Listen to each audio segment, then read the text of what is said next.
You might make wrong decisions and you might be afraid to come and tell your parents. But courage of conviction is the only integrity that you need to have. Whether you make a mistake or not, whether you tell good, bad, or ugly, it should all be yours. My upbringing really shaped me as a woman, as a person, because both my parents were super overachievers. I mean, way to set your children up for failure. My mom is a double MD. She's an OBGYN and an ENT. My dad was a surgeon, a musician, like a singer. He was also a composer and an artist. He used to paint. But both my parents were very progressive in their mindsets, especially coming from a country at that time, which India was, which was a little bit like this, you know, a woman's life sort of ends when she gets married. Because after that, yeah, you can think about progressive families will tell you, yeah, you can achieve whatever, but your milestone is to get married. My mother still says, she's like, you know, you'll get married the day you find someone who will appreciate how hard you have worked to get where you are, who will appreciate the sacrifices you made, and that's the man you will get married to. And if you don't, doesn't matter. We're in the world of science, can still have babies. And I was like, what kind of mom says that? But it was but the idea was the philosophy behind it, that it didn't define me. And even my father, like my grandmother used to always say, oh my God, she's an actress. Oh my God, she can't even cook. She'll never get married. And my dad was like, yeah, it's okay. I'll send a cook with her wherever she goes. I used to tell him that always. And he was like, no. My parents had such a different way of thinking. My mom, like ever since I was a kid, always told me, you make mistakes, which all of us do. You might make wrong decisions and you might be afraid to come and tell your parents. But courage of conviction is the only integrity that you need to have. Whether you make a mistake or not, whether you tell good, bad, or ugly, it should all be yours. I was obsessed with Cinderella, like all kids are. I was like, I'm Cinderella. And I was a klutz as a child. Like I couldn't walk straight without dropping something or breaking something or, you know, breaking some bones. And my dad used to call me Bandarella instead of Cinderella. Now, Bandar in Hindi means monkey. And he used to say, you're a Bandarella. And I used to get really offended. I was like, why would you call me a Bandarella? I'm Cinderella. I could be pretty. I could wear a gown. I could be Cinderella. He was like, no, you drop shit around all the time. You know, somebody always has to be walking behind you so you don't break. You're a Bandarella. So one day I got really offended and we had this conversation. And I went up to him, like, you know, with all my, like, emotions in check. I said, Dad, it makes me feel really bad when you say Bandarella. So he sat me down for the first time, seriously explained it to me. He said, whatever you are and whatever you might want to be, that is the best version of you. So you drop stuff around or you are a clumsy and you're a klutz, but it's you.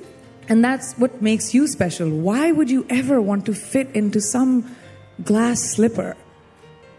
And I was like, I didn't understand that.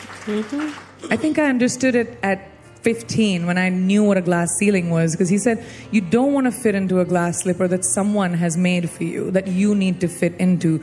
You break the glass ceiling. So when I came back to America, I was doing music. I was signed as a recording artist with Interscope. I'm a fan of music. I love everything music. So I was having the best time of my life. But I'm also not someone who's entitled. I've always achieved everything that I have on my own. I did not have advisors. I started working when I was 17 years old. My parents were physicians. They had no idea of entertainment. My dad just loved music, but that's all we knew. And to navigate the business of entertainment and to navigate being a young girl, you know, in the big bad world of entertainment, and now with all the conversations that are happening, you guys know it's not the easiest thing.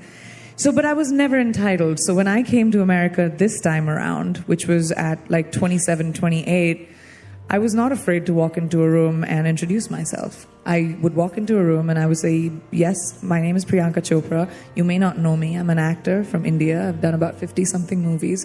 But I'm also someone who's not defined by my ethnicity or where I come from. I'm a woman. I'm an actor. I'm an artist. And I'd like to see where that takes me. So entitlement, even now, is not something that I hold and I expect. Like whenever I walk into the room, I don't expect each and every one of you to know me at all. I worked in a completely different country, in a completely different continent, which doesn't mean that you need to know about it.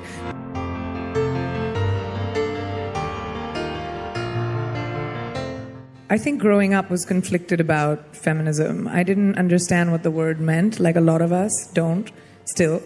It took me a little time to understand what it means. Now, feminism is different to everyone. To me, what feminism stands for is give me the ability to make my own decisions without judging me. Just the same kind of freedom men have had for such a long time.